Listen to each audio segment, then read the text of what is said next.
2 seasons of elbows, body checks, and cheap shots from Marina Mabrey.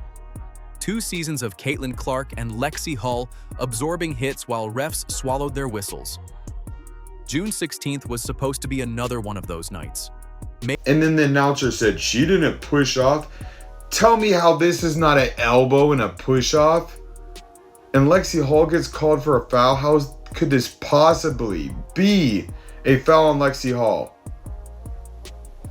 That's crazy. Go back to 2025 and the Connecticut Sun game, because that's where this whole thing actually started. And most people only remember the headline. What actually went down on the floor was worse than the headline. Third quarter we go. They're trailing by 10. Keep an eye on her and J.C. Sheldon. Clark trying to back her down. Clark is okay. Sheldon, that was Clark, hitting her in the face. Clark is upset about that. Then everybody's upset about that. Marina Mabrey comes in. She decks Clark, tempers flaring on both sides. J.C. Sheldon pokes Clark in the eye. Clark goes down. She's hurt. She's on the floor. And before anyone can even react, Marina Mabrey comes charging in and body checks her. Not a foul, not a hard screen, not even a basketball play.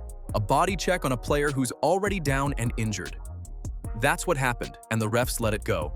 Lexie Hull was the first Fever player to get in Mabrey's face after that, and that decision followed Hull for the rest of the game, because Mabrey spent the next 3 quarters going after her specifically, getting physical every single time she was anywhere near Hull. Every time Hull set a screen, every time she cut, every time she was in Mabrey's zip code, Mabrey was grabbing, bumping, pushing.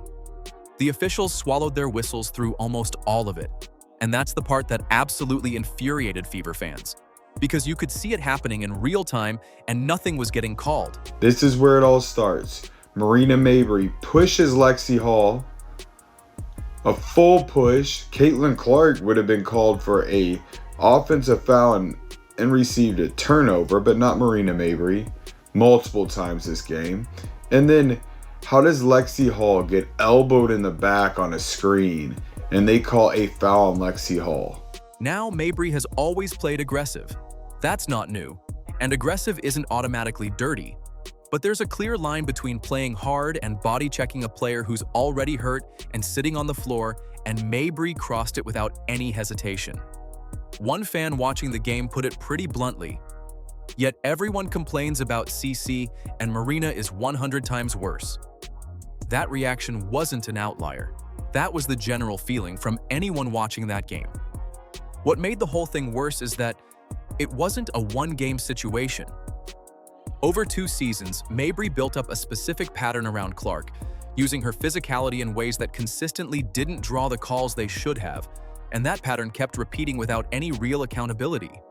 So by the time June 16, 2026 arrives, and Mabrey walks onto the floor wearing Toronto Tempo colors, Fever fans aren't sitting down to watch a regular season game. They're watching 2 seasons of frustration take the court. Definitely gets hit in the face. And then this is just crap. First of all, Marina Mabrey pushes her and then acts like Lexie Hull luckily just laughs it off. But look at this. She elbows Lexie Hull out of the way. And Lexie Hull's laughing at her. Come on. I mean, after the 4th time this game. But anyways, we know that she's a dirty player. And then, early in the June 16th game, Mabrey tries to throw an elbow at Lexie Hull. Same playbook, different jersey, different season. The refs respond the same way they usually do with Mabrey, which is trying to make it a game again. Johnson, cross court. Is there time for this? Yes, there is! Sophie Cunningham picked it up right where she left off with a 3-ball to beat the first quarter buzzer.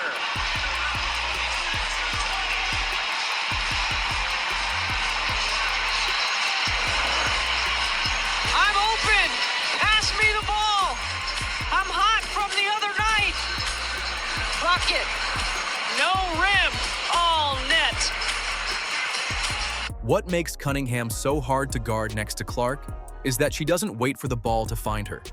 When Clark runs a pick and roll and pulls 2 defenders toward her, Cunningham is already relocating to the corner before the kick-out pass even leaves Clark's hands. So her plus-minus finished at plus 26, the best of any player in the game on either side. So every minute Cunningham spent on the floor, Indiana was outscoring Toronto by a margin that made the final result feel pretty inevitable in hindsight. You can't manufacture that number with one or two big plays. Oh, what a night for Sophie Cunningham. 6 of 7 for 24 points. Sophie, just describe what this place feels like when you're knocking down those type of things. And you know, we have to just protect home court, and tonight was my night. It was a lot of people's nights. I think we had great pace.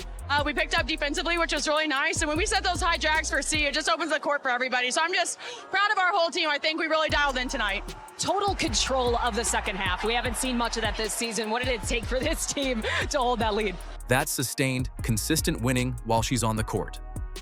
The refs couldn't do anything about a clean catch and shoot, and Cunningham wasn't giving them anything to call, and Cunningham punishing defenses for paying too much attention to Clark.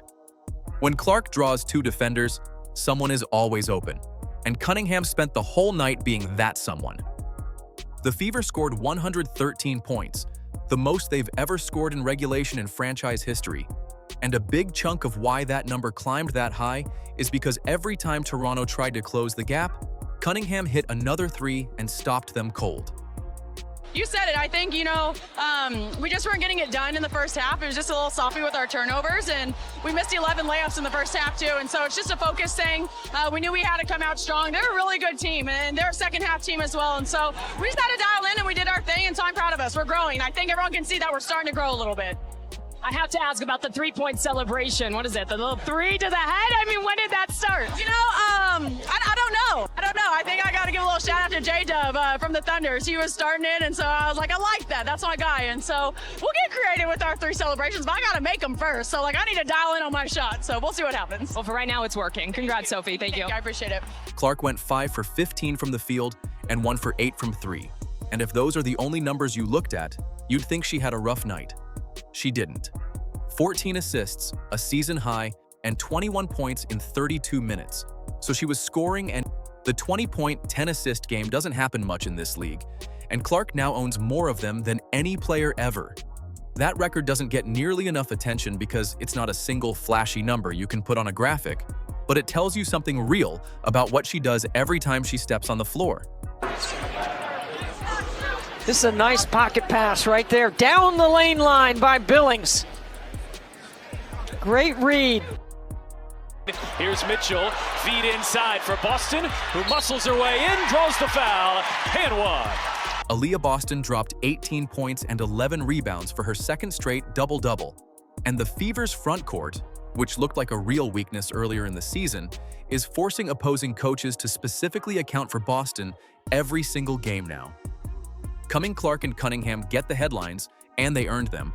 But 113 points doesn't happen without Raven Johnson and Lexie Hull doing the stuff that never shows up on a highlight reel. Oh, Fever dub!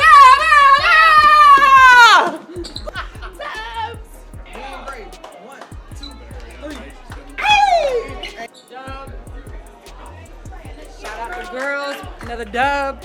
You know what TOW stands for? Dub City! That's a dub. We love it. Sophie for president.